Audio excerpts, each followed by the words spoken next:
Am I the a-hole for telling the person I'm dating I don't have kids? Plus update. Original post. I, 28 male, recently got into a car accident. I'm fine. I wasn't at fault, but my car was a total loss. I'm happy about it though. Normally, I get a new car every year or so, but because of the loan I had to take on this one, I kept it for longer and was genuinely bored of it. My insurance paid me out for the wreck, and with savings and the insurance money, I dropped cash on a used Ascion FRS. For those unaware, it's a little two-door stick-shift sports car. The problem starts with the girl I'm seeing, Jen, 24 female, and her son Zeke, 3. I was showing Jen the car, how much I liked it, and that it was a goal for a long time to buy a car of this caliber in cash. She got in, saw the back seats, and said, "Wow, you really can't fit anyone back there, even a kid." I said, "Yeah, but it's really just me driving it, so I don't need a big car. And I don't have kids, so I really didn't need to be sensible." She immediately got out of the car and asked if Zeke meant anything to me. I said Zeke was awesome. He's a great kid, but he's not mine. She asked if I was even ready for the responsibility of a kid, and I said Zeke is the only one I've spent this much time with, but I've only been dating her 4 months and have known him for 2, so I really hadn't thought of him as more than her kid. She said I was seriously immature and acting like a teenager with my stupid car and grow up. I haven't talked to her at all since that conversation, which was yesterday, but she's texted me a few times letting me know how she feels. Her brother also let me know I needed to man up and start taking things seriously. The most confusing part is she drives a Honda Pilot, a whole SUV. So if I need to shuttle Zeke around, I can use her car, and I'm never alone with him anyway. Now for the top comments before reading the update.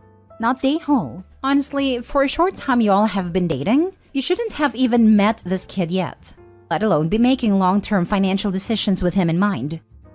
I really didn't want to. I've been child-free by choice, but I really liked her, so I decided to give it a chance. She called me one night to change a tire. I showed up and a 3-year-old was staring at me. We clicked, as I have 43 cousins and a lot have kids, but it's just because he's a kid, and I would be a massive prick to be like, "Get the heck away, you little turd." You are child-free? Dude, run. I don't date parents anymore. This one wants a father for a kid. I have no problem with kids or even being a stepdad if that ever came around. I'm just not actively trying to have kids of my own. I say child-free because it's easier than explaining I've been surrounded by babies and young kids my entire life, and I'm perfectly fulfilled not having my own. But if a future paper has them/wants them, I have no issue fathering or caring for a child. No need to explain your reasons. This Looney Tune called you awful names to lecture you about adult choices. Laughable. Also, her brother can tell that baby daddy to man up, not a young kid she's known for 4 months. Bullet dodged, son. Not the a-hole. Not the a-hole. Good choice in cars. Might not be the best choice in girlfriends. Now for the update. Because I want to just get it out there, lol. The accident happened 2 weeks ago. I bought a new car on Monday, and this all happened Thursday night. After she blew up, I never replied to her texts that night. I was upset and wasn't in the headspace to calmly talk about what happened. So I smoked some weed, played GTA, and fell asleep. I worked today, Saturday, and wasn't able to check my phone. I work at a shop building high-performance cars on Saturdays, so I need all my focus going to clients that spend $20,000+ on these things. I came home and had a small conversation via text with her, where I then made this post. After, I told her over text I'm not selling the car, but in a few months I'll finance a truck since I need one to tow the boat. I promise I'm not rich, just professionally poor. I buy junk and fix it up. And she did not think this was an acceptable response. I left it alone again and went to my parents' house to hang out with them and relax. She called me, absolutely hammered drunk, and went on a 20-minute ramble about the choices I make in my life and how she expected me to be a better person. I don't want to get this post banned from the subreddit, so I'll just say I no longer have to worry about being Zeke's stepdad or what Jen thinks about my automotive situation. I really liked her, so it's kind of a bummer, but these comments and her phone call opened my eyes to a big pot of marinara flag she was cooking. That's really the only update I have. I really hoped it'd be more dramatic, lol. I went into this thinking Opie hid the fact that he had kids from his girlfriend or something. But yeah, I'm on his side for this. 4 months is incredibly short, and expecting him to basically adopt her kid after that is daft. It's not like he wasn't open to it, but this is the equivalent of demanding someone marry you basically. Meeting Zeke within the first 2 months of dating says a lot. Opie wants a relationship, Mom wants a family. She's already judging his actions through a "why aren't you thinking about our kid" lens. And even had her brother call him to man up. For Pete's sake, it isn't even his kid. That call should have been to the baby daddy. 4 months, and she wants him to be the daddy already? That's dodgy as hell. Glad he got out of there.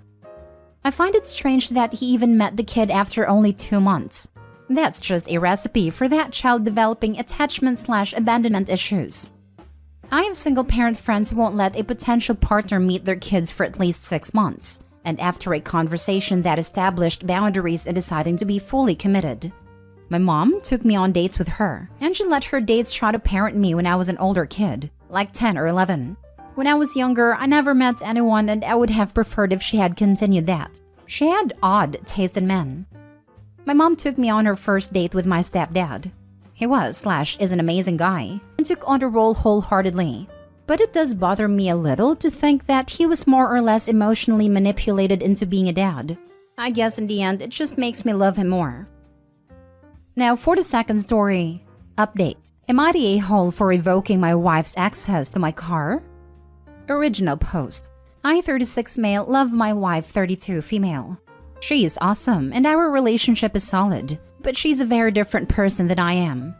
I am, by nature, an organized and process-oriented person. I work as a project manager and my life is focused around structure, planning, deadlines, etc. My wife is the opposite. She's a creative type with a great career in advertising. Nothing about her life is organized. Everything is haphazard and somewhat chaotic. But this is what makes her good at her job. I understand and accept that and have done since I fell in love with her. We're different and that's a huge part of her awesomeness. She's cool and exciting and brought new things to my life. I love that. The issue. We both have cars. My car is newer and has better tech, but they're similar. But I keep my car clean and tidy all the time, while her car is a mess. Garbage, empty coffee cups, trash rolls around when driving, etc. She hates dealing with it, and because my car is nicer than hers, she prefers to use my car. 3 weeks ago, she's going to a friend's place up in the woods, 5 hours drive, for a girls' weekend. I'm going out for the weekend skiing, 3.5 hours. We're both leaving at the end of work Friday. At 4 p.m., my wife is done and she leaves. Love and kisses, etc. When I finish at 7:30 p.m., I'm antsy to get going, so I go to load my gear. But when I get outside, my car is gone, and hers is on the driveway. I thought, what the heck? Did she take my car? I call her and we have a fight because I'm angry. I have a ski rack on my roof, and the gear doesn't really fit in her car. But she's already 3 hours into her trip up north. I don't want to ruin her weekend by making a big deal about this, so I suck it up. There's no gas in her tank as usual, so I get gas. And as I leave the gas station, I get pulled over. I'm just freaking angry at this point. Cop asks for license and registration, which I'm already looking for and can't find. There's tons of papers and receipts, and all sorts of random things in the glove box and center console. I can't find it. Cop, I pulled you over because your license plate tags are expired. Me, this vehicle is registered to my wife's name, of previous apartment address as she hasn't updated her registration. Cop, there's also unpaid citations on this vehicle. I have to inform you that I am impounding this vehicle. The cop writes up a ticket, calls a tow truck and tows it to the pound. Since then, we have had a couple of huge fights about this. I feel that she needs to be more organized, starting with keeping her car legal. To force the issue, I have revoked my wife's usage privileges of my car until such a point that we're on more of an equal footing, and she's mad about it. I am not prepared to budge on it until she takes care of her car situation. So give it to me straight. Am I being an a-hole about a car? Now for the top comments before reading the updates 8 months later. Not the a-hole. Wow, she really screwed you over. How can she even be mad at you? She should be apologizing. Okay, to be fair, she did apologize profusely when she found out what happened. She's not mad at me per se. I think she's mostly mad at the situation and probably a bit embarrassed. But yeah, it did seriously screw me over. Found out what happened? Dude, she's well aware that she got tickets and didn't pay them. She's well aware her registration is expired. She took your vehicle because it's legal and there was no risk of her getting pulled over and the car impounded. She knew her car shouldn't be on the road, and she left you with it anyway. Not the a-hole. Curious as to your wife's point of view though. She took your car without asking, probably to avoid being told no. You end up missing your weekend because of her car. And she's mad because she has to use her own car now? Yep, she uses my car all the time. And I am totally fine with it because we're a team and we share everything. She says she simply didn't think about it, and I'm inclined to believe her because that's true to her character. It's not really an excuse, but she's not the type to deliberately do something secretively that she knows I will disagree with. She's pretty open and we communicate well. In this situation, she messed up, and she knows it. But it's prompted a bigger conversation between us about her being a lot, more responsible. And now for the update. Hi everyone! It's been a while and I've had a lot of requests for an update. A lot has happened in the past 8 months. This issue really opened up a huge can of worms that I am having a hard time knowing what I want to do moving forward with. Bear with me, this is long. So here's what happened since this post. Important context, we never joined our finances. We have separate bank accounts where pay goes into, and a joint account that we both put our monthly funds to cover joint expenses. And it's been working fine for years. We also have separate accounts for things like cell phones, car insurances, and other stuff that we had before we got together. Retrieval of her car. 1. I've never had a car towed before, so didn't really know what to do. And holy smokes, this was a complete crap show. I called the number for the impound lot, and they informed me that before I could get the car back, we needed to pay off all the citations, get the car compliant, etc. Of course, the DMV doesn't open till Monday, so I'm without car all weekend. 2. Monday. We got into the DMV to sort this out. I find out that there are 47 unpaid tickets for my wife's car, going back for almost 2 years, which cost over $1,500 to clear out. I was dumbfounded. I almost exploded and asked what the heck is going on here. And she basically started crying, saying she knew it was an issue but didn't realize it was this bad.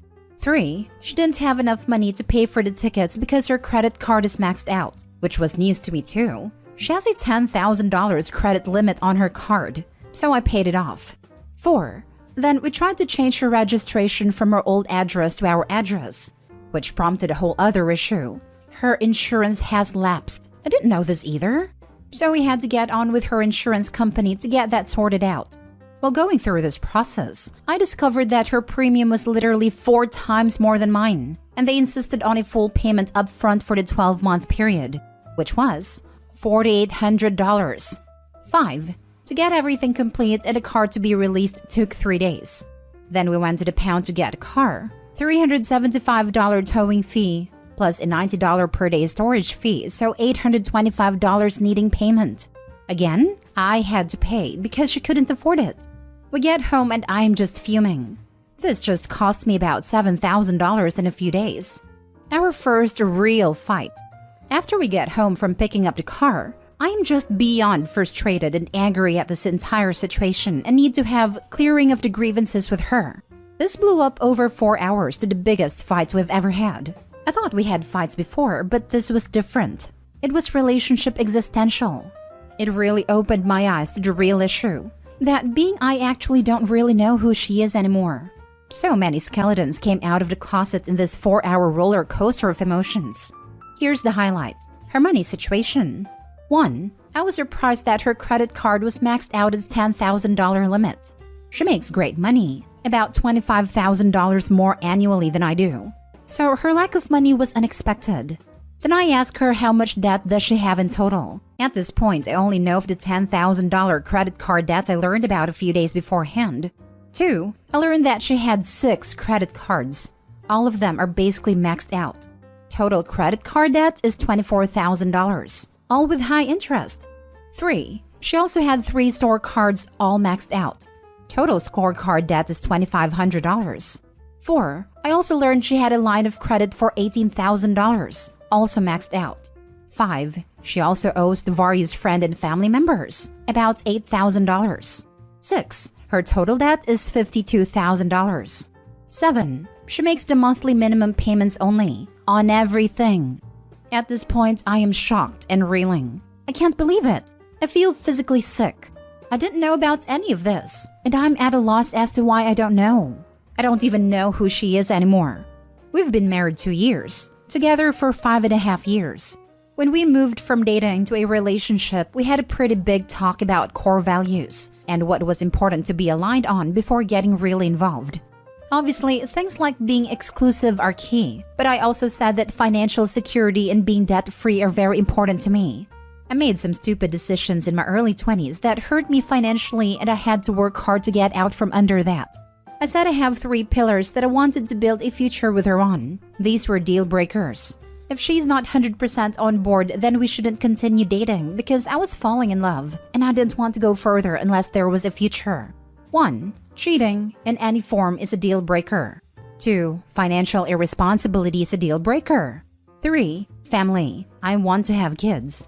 I reminded her of this in the fight, and she said that I had come on too strong at that point about financial irresponsibility. She already had most of the debts at that point and decided to not say anything at that moment, which she acknowledged was a mistake because she thought I would have broken up with her there and then. Then she kept hiding it because she wanted to try and rectify it before I found out, but she couldn't. She also pointed out that I never asked about her financial situation, which is true. I didn't. So that was where we were. At this point, I was pretty upset, and I have to leave the house. So I left and went to stay at a friend's house for the night, which ended up being a couple of weeks in the end. The next morning when I woke up, I felt devastated. I had to take some time off work because I couldn't think straight. I kept racking my brains to understand how this happened. How did I not know? How did I not see the signs or evidence? I felt betrayed. It was like I had been cheated on, but somehow worse. I couldn't bring myself to speak to her for the first few days because I was so upset and/or angry. I am not usually a very emotional person, so this was difficult to process. I would go from rage to tears to rage to despair in a few minutes. I didn't trust myself around anyone to not be a raging a-hole. She was blowing up my phone asking me to talk to her and come home, but I couldn't. Eventually, I asked my friend to call her and tell her to give me some space and time, which she did.